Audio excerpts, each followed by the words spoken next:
맨수군 қараған сырда жатшы. Вот сейчас да? Ну, я тоже так себе.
Лошадь. Итак, поехали. Королевский комплекс инвалидов и церковь. Вначале было задумано либералем Бруаном, это был архитектор, построить только королевский комплекс и солдатскую церковь. Но по ходу строительства Людовика XIV возникла идея построить пантеон бурбонов. То есть перехоронить, построить еще одну королевскую церковь, роскошную, которую вы видели, до церкви Святого Людовика, где перезахоронить, что такое пантеон, где захоронить самых важных людей. Ну, а в античности это там, где обитают боги. Он хотел перезахоронить деда Генриха IV, отца Людовика XIII, и хотел, чтобы его тоже, но не суждено было сбыться. Зато здесь выполнили под куполом Большой церкви Жюль Арден Мансар, архитектор, уже задумал, в углублении, в окружении 12 аллегорий самых крупных побед Наполеона, там есть Москва, с описанием деяний, за которые любят Наполеона, в саркофаге из кафира, в 4 гробах, 2 металлических деревянных, оператора такого не знаю. И они занимались. А поскольку даже с телом Наполеона можно было подороже поставить, такова у него была клич под знамена, и он отменил дворянские привилегии. Это хорошо или плохо? Человека ценят не за происхождение, связи, деньги, а за что? За ум, трудолюбие. Это общество справедливости называется. Он что сделал? Создал бесплатное образование, высшее в том числе, по сегодняшний день. Почему? Это хорошо или плохо? Когда мы ввели платное образование, знаете, что это значит? Я вам сейчас объясню. Тот, кто талантлив, останется за бортом. Тот, который дебил, но с деньгами, будет управлять государством. Он создал промышленность, он создал палату счетов, торговля, Национальный банк Франции, монету франк до недавнего времени. Самый высокий памятник, который построил себе высотой 12 сантиметров. Гражданский кодекс Наполеона, по которому работают все развитые страны. Был, в отличие от нас, моногамический моногам. Полигамичные моногамы.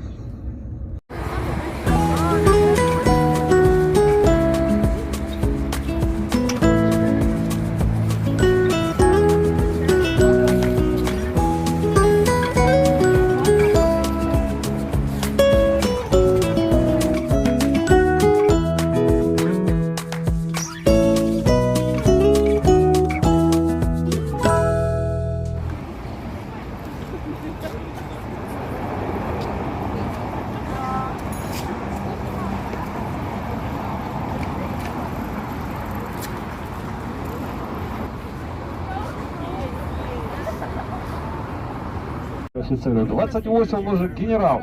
Уже в 30 он что? Командующий армией. И вскоре он становится кем? Императором. 10 лет. За 10 лет он создал современную Европу. то, что я вам рассказал, на все про что он станет моделью города. Новая арка, мы ее увидим. Вот там как раз в 1936 году впервые к телу Наполеона был организован доступ. А вы уже видели, наверное, самый памятник города Парижа. Кстати, все эмблематические памятники города Парижа критиковались. Парадокс в том, что чем более в 2009 году к международной, опять же, универсальной выставке, опять же, «Прогресс», объявлен конкурс, согласно которому нужно было построить самое высокое здание в мире. Не менее 300 метров. Второе условие. Сотни проектов, один фантастичнее другого, то есть их выполнить было просто невозможно. Из всех... Из всех было отобрано только 3. Окончательную победу одержал Густав Эйфель. Он был инженер-мостостроитель, только закончил строительство металлического подвесного моста на юге Франции. И когда у него спросили, придумал, я построил, внимание, опоры моста, а платформу вместо того, что правильно, я ее поставил вертикально. Вот эти ноги 4 есть опоры моста, потом они снижаются на втором уровне, объединяясь в одну платформу и сужаясь до самого верха. То есть идея просто забыты имена десятков инженеров, которые участвовали в сложных расчетах. Всю славу получил Густав.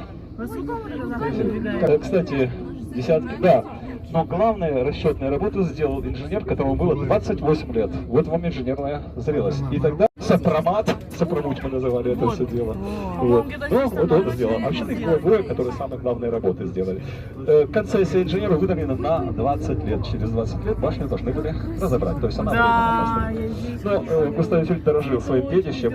Он вскоре создает рабочий кабинет на третьем 6 сантиметров. Если вписать башню в воздушный цилиндр, то окажется, что воздух, содержащийся в этом цилиндре, будет весить больше, чем сама башня, то есть более 7000 тонн. Никогда эту цифру не проверял, но зная высоту и квадрат внизу, можно просчитать диаметр, и зная вычислить количество кубических метров, и зная вес кубического метра, можно, но я где-то прикидывал, где-то приблизительно получается. Вот. Ну и давление на почву башня оказывает всего лишь навсего 15 килограмм на сантиметр квадратный. Вы, сидя сейчас в кресле, средней комплекции, оказываете такой давление. То есть она абсолютно уникальна. Опять же, для тех, кто соображает в механике, я когда его увидел, я был в диком восторге, попросту говоря. А для других гадкий подсвечник, сторож неба, гадкий периодный чулок. Знаменитое письмо 300. Подписи было только 49, но какие? Композиторы Гуно, Перлю. Он называл ее как раз гадким подсвечником. Сам же каждый день ходил в один из ресторанов на башню. И когда его журналисты, заметив такую непоследовательность, как же так, господин писатель, вы требуете немедленного сноса, а сами каждый день посещаете тут. Все верно, господа. Дело в том, что это единственное место в Париже, откуда я ее не вижу. То есть хорошее чувство юмора помогает жить. Впереди перед нами холм Шайо и полукругом то, что у нас называется стиль конструктивизм. А вообще-то это Ар-Нуво во всем мире называется, да? И дворец Шайо. Здесь начал строить дворец сына Орленка Наполеон I. Но времени было у него мало, поэтому простояли фундаменты, в конечном итоге построили вот это здание в стиле конструктивизм. Вы заметили, что в Париже потрясающе. Смотрите с левой стороны. Современной архитектурой, там были заводы Андре Ситроена, но поскольку они отделены, весь город построен, смотрите, угловое здание, с одного и того же строительного материала. Мы с вами на океанском дне, песчаник. Вот. И уже сам материал строительный, вот этот же золотистый цвет, он как бы тоже дает вот эту вот, и режет глаза современная архитектура. Вот. Сегодня в этом здании находится 4 музея. Музей человека, потрясающий, очень хороший познавательный музей для всех возрастов, что для детей, для взрослых. Музей морского флота, музей романской архитектуры и музей кинематографа.